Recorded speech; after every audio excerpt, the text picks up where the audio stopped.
Greeny, driving in, there's posters of you. I don't know if you've ever had that before. How's that feel?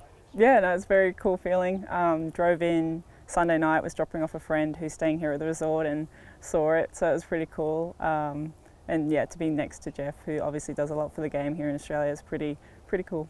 And does it add anything to yourself? I mean, you're coming off, I think it's 12 weeks since you played a golf tournament. Yep. Does it add a little bit of pressure, or it's just part of it for you? I think it's just part of it. You know, it's really nice to actually be playing a golf tournament in Australia. Unfortunately, due to borders, I wasn't able to play any events last year. So it's been a couple of years since I've played on home soil, and I love playing. I love the experience. I love having the pressure, but also having everyone barrack for me as well. So it's really nice to come back and see so many familiar faces and some new faces. So I'm really excited for the week to start, and hopefully not too rusty after you said 12 weeks. So yeah, I'm looking forward to it. By and large, you've had a bit of success at this tournament. What do you put that down to? I think just the environment. It's so relaxed. You know, having the crowd not necessarily outside ropes, I should say. Staying with my boyfriend. I've had great host family. I don't know. It's just a really nice way to start the year. The golf course probably suits me a little bit. It's a little bit quirky, a little tricky, so I prefer it that way. And I mean, the conditions at the moment are really kind. We'll see what happens comes Thursday, but I know Sunday's going to be really hot, and I've just come from Perth, which has been 40 degrees, so that might help me a little bit with my endurance. But no, I just love it out here. Have you set any targets for this year? I want to go and win it. It's a tournament. I mean, it's my first event of the year, but I don't see why I can't. There's obviously a few players that are probably going to be up there as well come the end on Sunday, but a few of my goals is to win some events, and I don't see why I can't have my hands on the Vic Open trophy. And broader targets for 2022? I'd love to be in the top 10 in the world come the end of the year. Obviously, in order to do that, I've got to win events, so I'm banking on myself to play well. I've had a really good pre-season, so I just want to go out there and play. And when the LPGA started a few weeks ago, I was really itching to get out there, and even when my friend Sue won, I was so excited for her, but did miss it a lot. So I feel like I'm in the best mental state and physical state, so just looking forward to 2022. What's it been like having a bit of time back in Perth? What have you actually been up to? Have you been out to Mount Lawley at all? Yeah, I've been practicing there for the last month or so. Decided to take pretty much all of December off.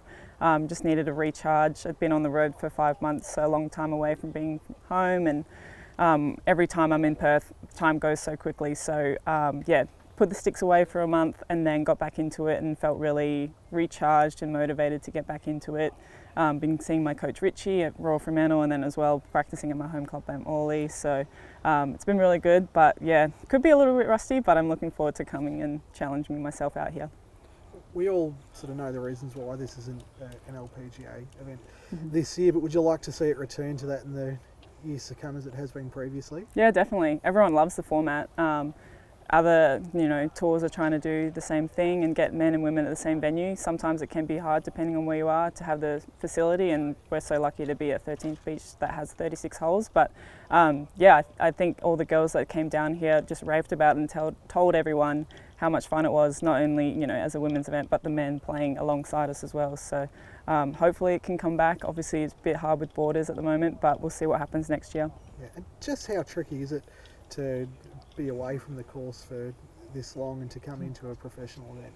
It is hard. I mean, I played as much as I possibly could the last 4 weeks, but it's not the same environment. There's not as much pressure when you're out playing with your mates at a course that you play every day. So it's going to be a little bit different, but I've been working hard, so hopefully I can just match it all together. That'll be the thing, I think, is one thing might go so well and the other might not. So trying to make sure that it all meshes and I have a low score is what I'll be trying to achieve.